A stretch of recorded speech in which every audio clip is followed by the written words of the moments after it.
En estos profundos valles de Liébana y de Asturias, protegidos por la cordillera cantábrica y los picos de Europa, se refugiaron los cristianos más poderosos que huían de los musulmanes. Avanzaban rapidísimo los musulmanes. En un año habían llegado desde Gibraltar prácticamente hasta la periferia de estos valles.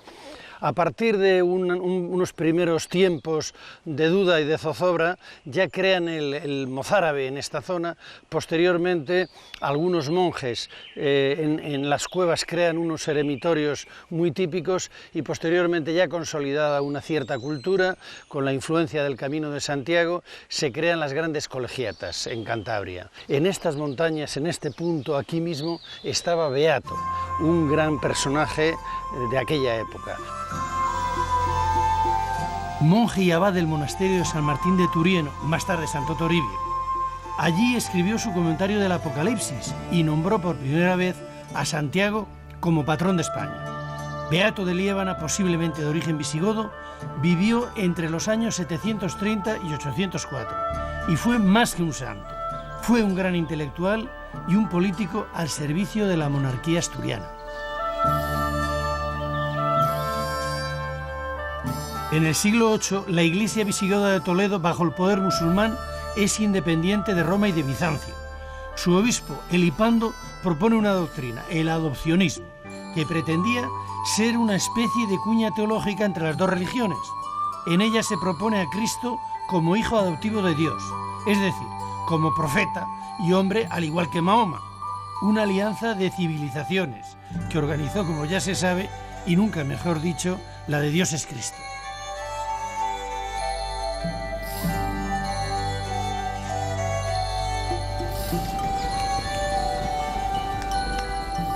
Beato de Liébana, en el año 785, junto a su aliado el obispo de Osma, Eterio, rebate vehementemente el adopcionismo y encuentra ayuda inmediata en Carlomagno y en Roma. El éxito de Beato fue total, porque en adelante la Iglesia española sería la de la Reconquista. En su poema O Dei Verbum apoya al rey asturiano Mauregato y cita por primera vez la vinculación de Santiago Mayor con Hispania, llamándole además refulgente áurea cabeza de Hispania.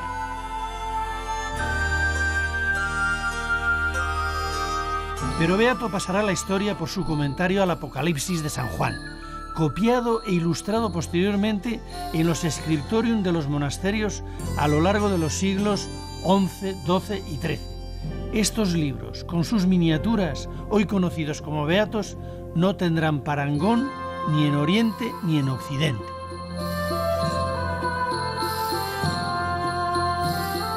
Sin citarlo en ningún momento, Beato alude al fin del primer milenio y a la amenaza del Islam, haciendo de su comentario al Apocalipsis un tratado sobre el anticristo y sobre los modos de reconocerlo. Es el mensaje ideológico dirigido al cristianismo hispano, acorralado en las montañas. No hay que olvidar que Apocalipsis quiere decir revelación.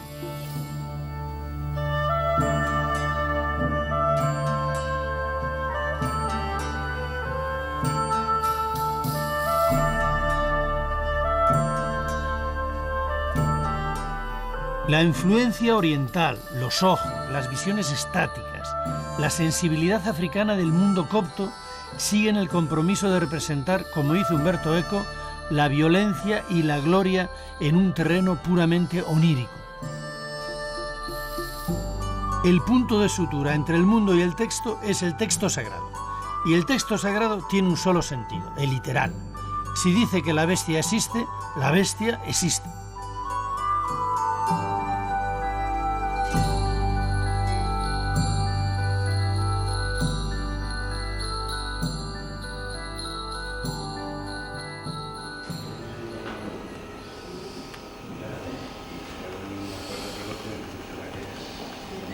Toribio, arzobispo de Astorga, viajó a Tierra Santa en el siglo V y trajo, entre otros objetos, un trozo de la cruz de Cristo. En el siglo VII, el Lignum Crucis, el mayor fragmento conocido, es trasladado a Liébana desde Astorga, para protegerlo de la invasión árabe.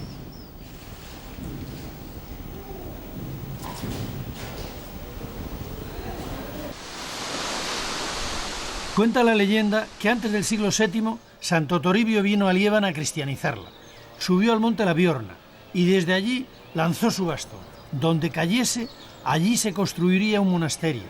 Y también cuenta la leyenda que fue ayudado por un buey y un oso, y que los lebaniegos, viendo el milagro, le ayudaron a construirlo.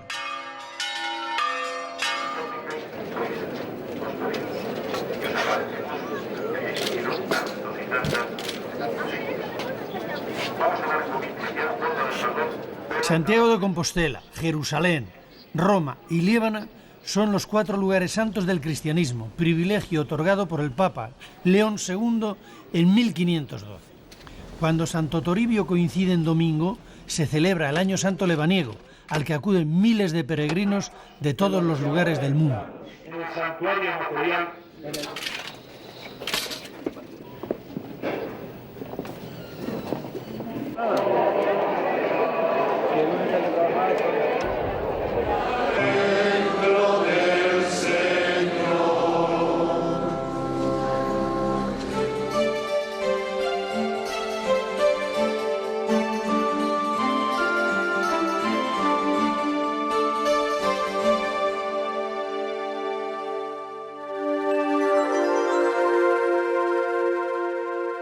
Alfonso I, hijo del duque Pedro de Cantabria, para consolidar el reino astur, hace incursiones al sur de las montañas y repuebla con cristiano-visigodos o hispano-romanos estos valles.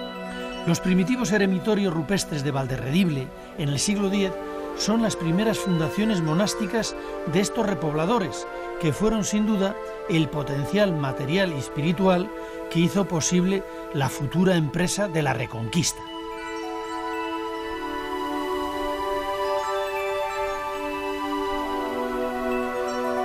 Las necrópolis excavadas en la piedra son prueba de que la vida monástica a veces era compatible con una vida en comunidad, monacal o no, de carácter familiar. No sabemos nada acerca de su organización o de la relación entre los miembros que vivían aprovechando cuevas naturales habilitadas como vivienda, además de algún tipo de cabañas de madera que hoy lógicamente han desaparecido.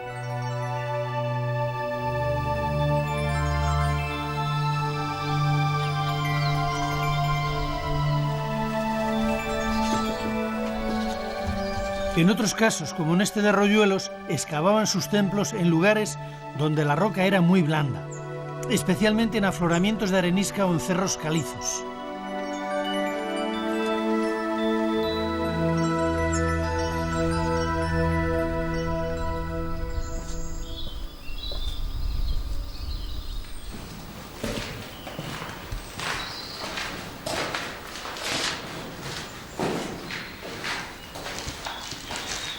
¿Podrían pensar ustedes que estamos ante una escultura de un artista contemporáneo?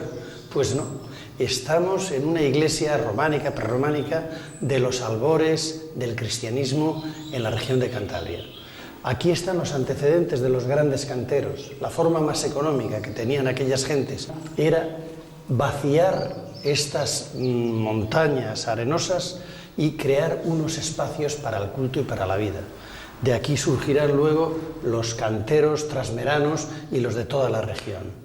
El cristianismo primitivo es austeridad, es pobreza, en definitiva se ve que están viviendo en las catacumbas.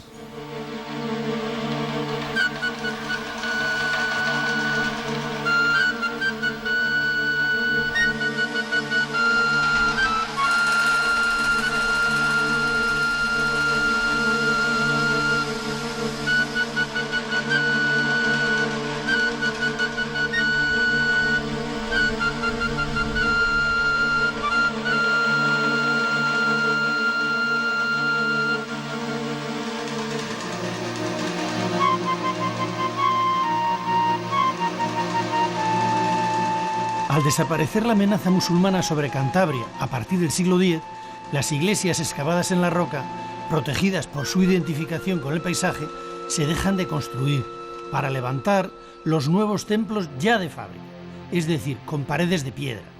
Este de Santa Leocadia en Castillo de Valdelomar, de principio del XIII, es una entre las muchas que se construyen en la frontera con la meseta palentina, en Valderredible, Valle del Ebro, uno de los espacios con mayor concentración de iglesias románicas de España.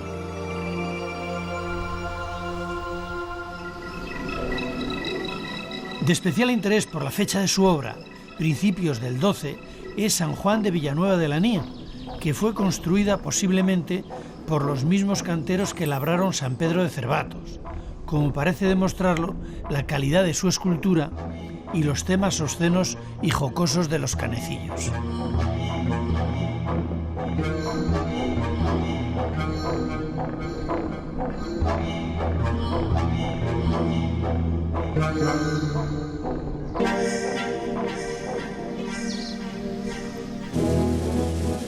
Con Fernando I, en el siglo XI, se unen los reinos de León y de Castilla, quedando toda Cantabria bajo el control de este soberano.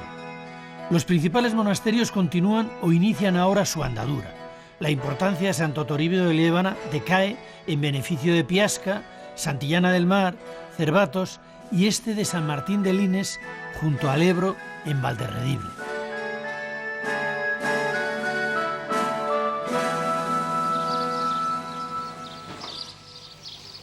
La iglesia que queda del monasterio de San Martín de Lines es una de las más bellas y monumentales de Cantabria, orgullo de Valderredible y testimonio de la antigüedad de la vida en este valle privilegiado.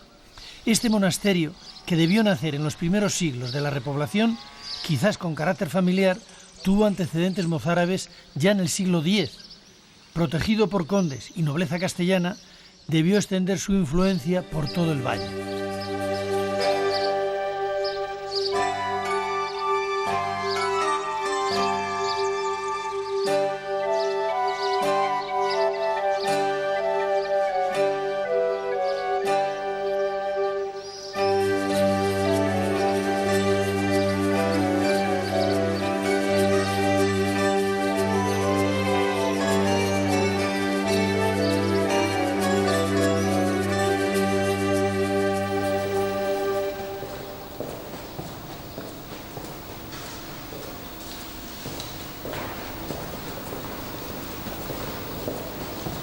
La esbeltez de la iglesia de San Martín de Lines destaca también en el interior. La nave, por ejemplo, tuvieron que hacerla con los muros inclinados, tanto por adentro como por afuera. ¿Por qué razón? Para que no se le cayeran, que tuvieran una gran potencia. Está cubierta la nave de madera y el falso crucero tiene 4 grandes columnas rematadas por capiteles cilíndricos, excepcionales en el románico español.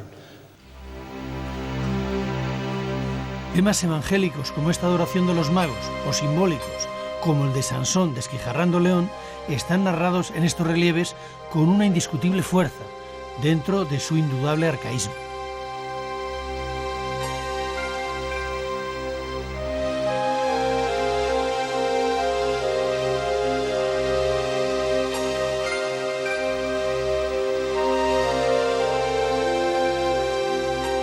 El ábside y presbiterio que tengo a mis espaldas están adornados por doble arquería.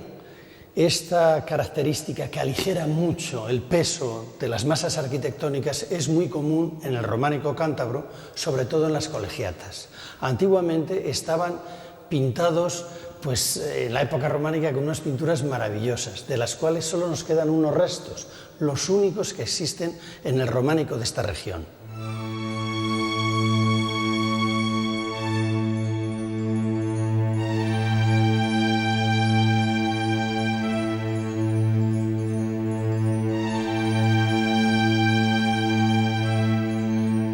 En el claustro quedan estas ventanas del anterior templo mozárabe.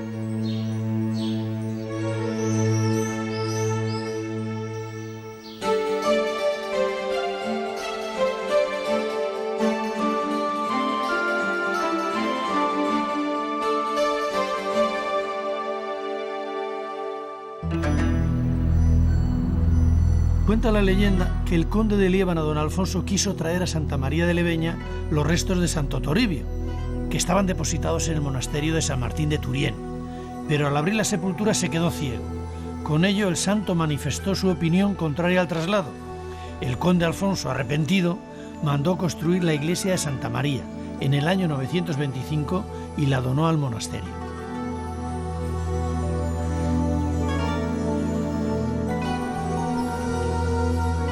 Atribuida al arte mozárabe, Santa María es una obra de tradición hispano-visigoda, expresión del arte de la repoblación, que aporta soluciones arquitectónicas anticipatorias al primer románico.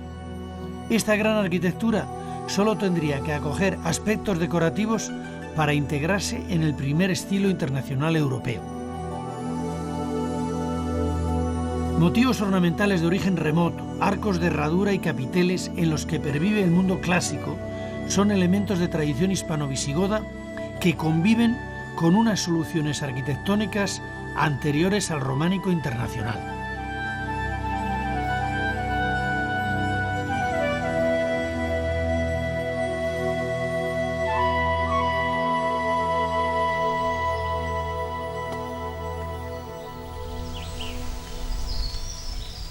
En el valle de Iguña, junto al pueblo de Bostronizo, escondida en un bosque de robles, se oculta esta pequeña ermita de San Román de Moroso, un pequeño tesoro del siglo X, contemporánea a Santa María de Leveña, que sigue la tradición hispano-visigoda.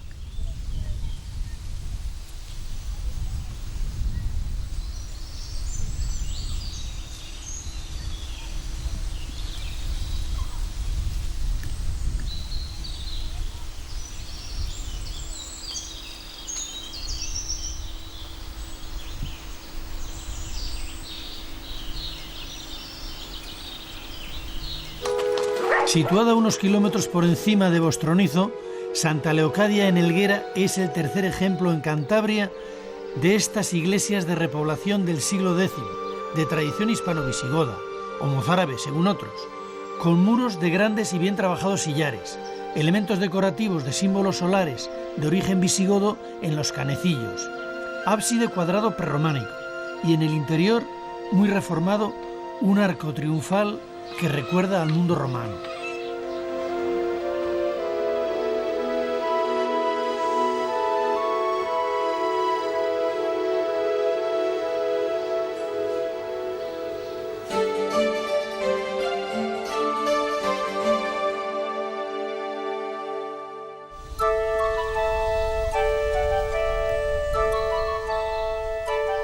En el municipio de Cabezón de Liébana, próximo a Potes, se encuentra Santa María la Real de Piasca, otro de los grandes monasterios románicos de Cantabria, cuyo origen se remonta a los años de repoblación del reino asturiano a finales del siglo IX. En el siglo X consta como monasterio dúplice de monjes y monjas, y ya en el siglo XII pasa a depender de Sagún, y el templo es reformado por el maestro Covaterio, dando como resultado la iglesia románica actual. La escultura de Piasca, magistralmente tallada, es junto a la de Santillana la más importante del románico de Cantabria. Aquí se formará una escuela de canteros que van a dejar huella en el entorno de Aguilar, en San Vicente de Ávila, las Huelgas de Burgos o en la excelente talla de Rebolledo de la Torre, firmada por el mismísimo Juan de Piasca.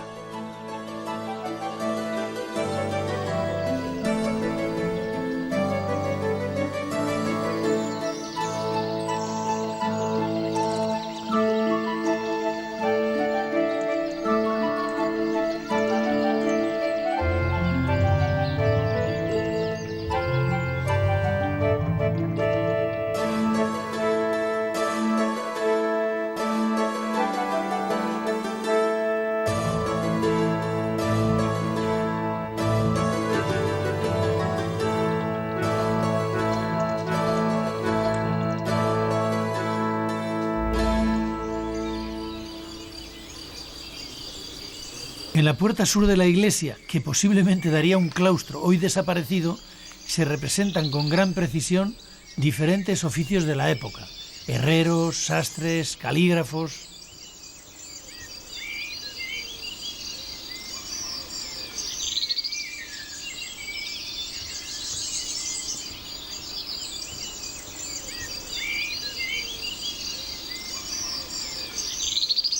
Pero es en las arquivoltas de la portada principal donde el trabajo de los escultores, dirigidos por el maestro Covaterio, tiene su mejor expresión. El buen oficio de los canteros cántabros que tallaron a estos músicos celestiales permite a la imaginación oír los sonidos de los instrumentos, que, como el rabel, eran entonces muy populares.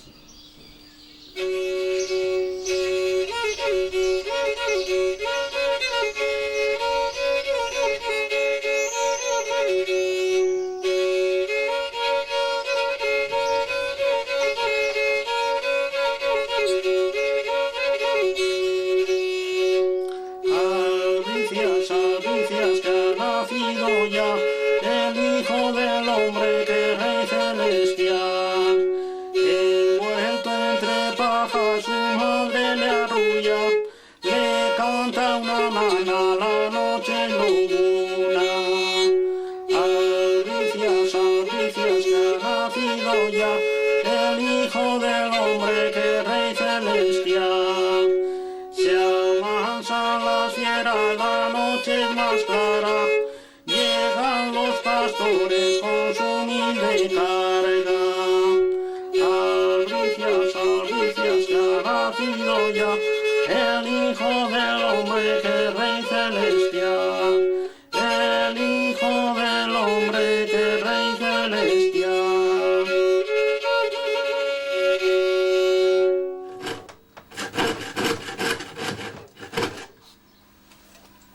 El rabel es un instrumento de cuerdas frotadas, se tañe con un arco y su origen, según todos los indicios, parece ser que es árabe y llegó a Cantabria a través de las rutas de la transhumancia. El rabel se empleaba sobre todo en las largas noches de invierno para amenizar las estancias entre los jóvenes. Se iba a rondar a las mozas y siempre había un tañedor que llevaba su rabel y amenizaba esas estancias, pues con unas letras picarescas, con unas letras que se inventaba él y otras eran de la tradición, estrofas de 4 versos y los bailes típicos a lo pesado y a lo ligero.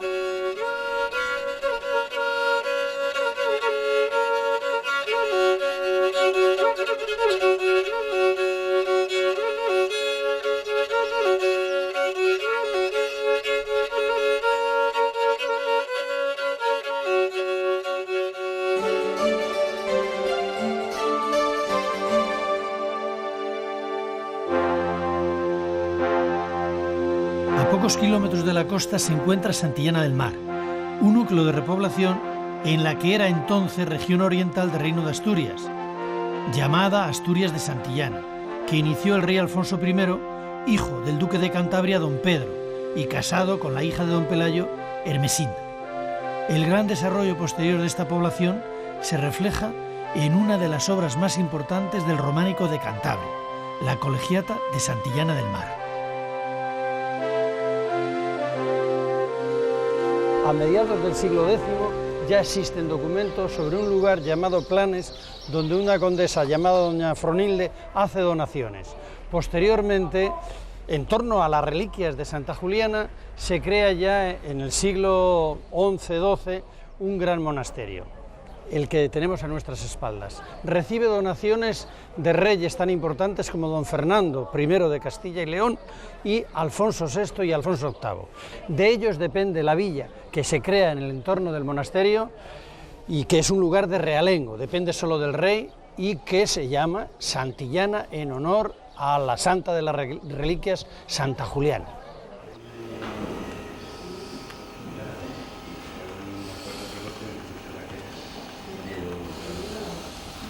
Santa Juliana es una mártir del siglo III después de Cristo. Su padre es un gentil que persigue cristianos. No sabe que ella es cristiana y la promete a Lurzo, un rico de Bitinia en Asia Menor. Ella le pone disculpas a Lurzo para no casarse con él y finalmente el padre se entera de que es cristiana y la manda a azotar. Pero no cede, entonces la someten a martirio, la cuelgan de los cabellos, la echan estaño hirviendo, la flagelan repetidas veces y finalmente la cortan la cabeza.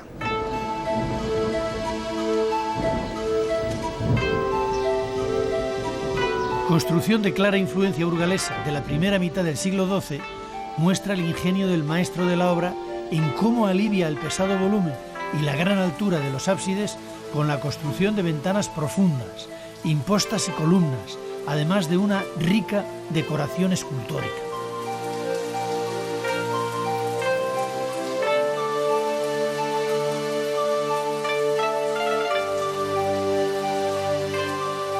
Como en otras iglesias románicas, la Colegiata de Santillana, a través de los tiempos y de sucesivas reformas, incorpora a su obra original diferentes añadidos posteriores para mantener el templo en pie.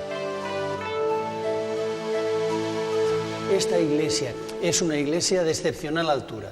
Tiene 3 naves y tiene un parecido, una semejanza con el gran románico burgalés. Está construida sobre roca y sobre arcilla, y quizá a esto se debe una cierta inestabilidad y también la irregularidad del trazado. Para evitar el desmoronamiento de la iglesia, se le ha rodeado de torres, capillas y el claustro, que es excepcional por su belleza en Cantabria.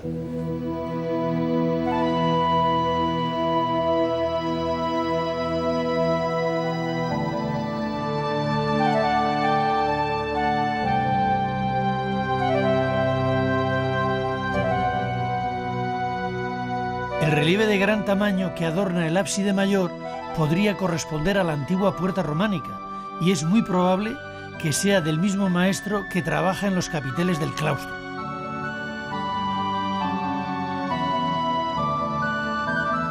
Las esculturas de la nave y las ventanas de talla más burda presentan una gran variedad de temas.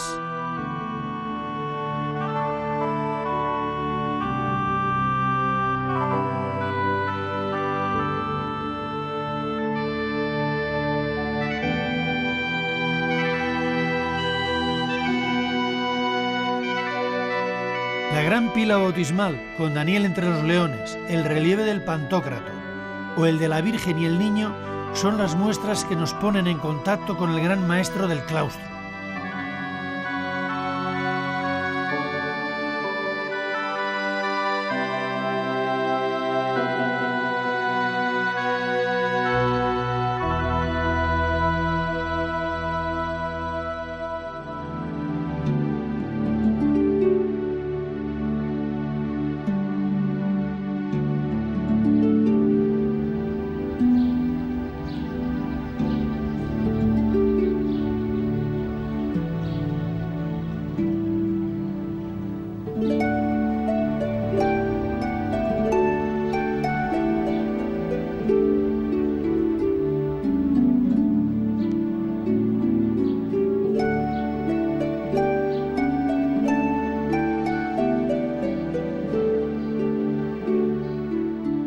El de la Colegiata de Santillana, aunque incompleto, es uno de los claustros más interesantes de nuestro románico hispano. En él se presenta una rica imaginería religiosa muy poco usual en otros claustros, con temas apocalípticos alternándose con exquisitos trabajos de entrelazados y cesterías.